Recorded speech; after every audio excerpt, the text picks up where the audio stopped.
Bonjour à tous et bienvenue sur ce petit update de My Little Robot. Donc sur la dernière vidéo, j'avais parlé du mock-up en carton que j'allais faire et bah je l'ai fait et finalement je l'ai pas montré. Donc je fais ce petit update parce que bah voilà, j'ai pas pu faire de vidéo depuis un petit moment parce que j'ai dû faire subir une opération, etc. Donc là je suis un peu en convalescence. Mais vu que j'ai vu qu'il y avait plus d'une personne qui avait vu les vidéos, je me suis dit que j'allais vous tenir informé. Donc j'ai fait le petit mock-up ici, donc j'avais un pied puis l'autre pied, j'avais relié ces deux jambes, on va dire, avec des petits cerveaux, j'avais mis le moteur, dans le pied, et on va dire que voilà, le design, on va dire, fonctionnait plus ou moins, mais bon, c'était vraiment bâclé. Bon, même si mon frère a dessiné un truc super, assez joli sur le bout de carton, je pensais pas que ça valait la peine de faire une vidéo dessus, parce que c'était un petit peu triste. Mais bon, entre-temps, les choses ont quand même un petit peu avancé, même si voilà, j'ai pas avancé aussi rapidement qu'avant. La principale chose qui s'est passée de différent, c'est que je me suis acheté, ou plutôt on m'a offert, une imprimante 3D. Donc il s'agit de la Creality CR10. Donc on va dire, c'est du... Elle coûte finalement pas très cher pour ce que c'est. Je sais plus combien je l'ai payé, je l'ai acheté sur Amazon. Donc l'idée, c'est que l'avantage de cette imprimante, c'est qu'elle a un très grand plateau pour imprimer voilà, une très grande surface. Donc c'est du 30 sur 30 cm, on peut imprimer jusqu'à 40 cm de hauteur. Donc c'est assez sympa, je m'amuse beaucoup avec. J'ai même décidé, bon évidemment comme toute imprimante 3D, de faire 2-3 modifications, passer par le Raspberry Pi, mettre la caméra qui permet de faire des timelapses, etc. Bon finalement ils sont pas très jolis, mais bon ça c'est une autre histoire.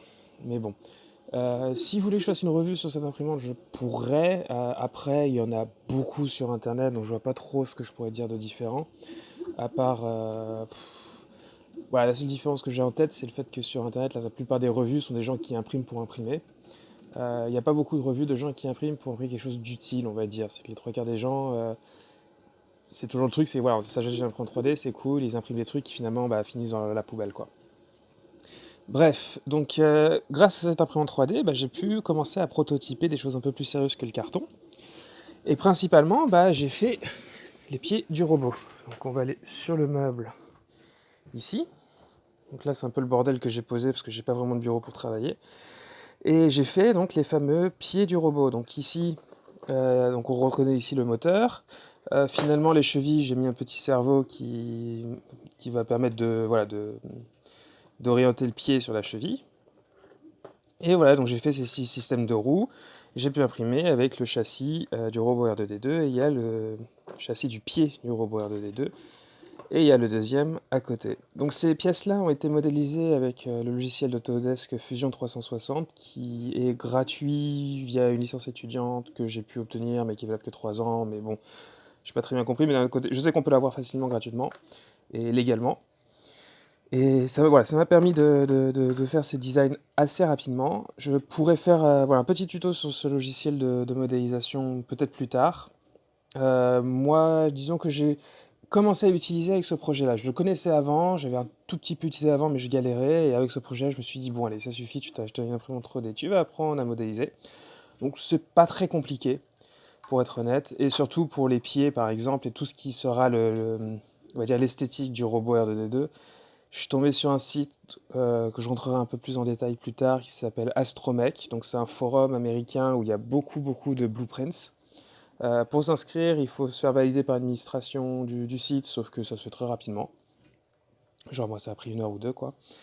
C'est astromech.net. Donc, je vous invite à regarder. Ça permet voilà, d'avoir des blueprints qui sont plus ou moins finis. Il faut quand même les retravailler un petit peu parce qu'ils ne sont pas idéal. Ils sont pas parfaits pour Fusion 360, mais bref. Donc là, voilà, j'ai mes deux pieds. Je les mets juste par terre pour donner une idée de l'échelle du robot final, finalement.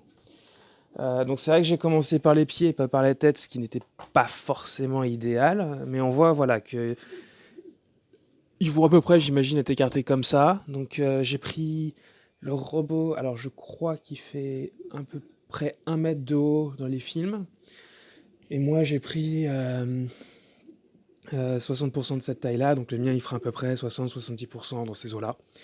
Le souci c'est que voilà, sur Astromech, c'est les Américains, les plans ils sont en pouces. Pourquoi?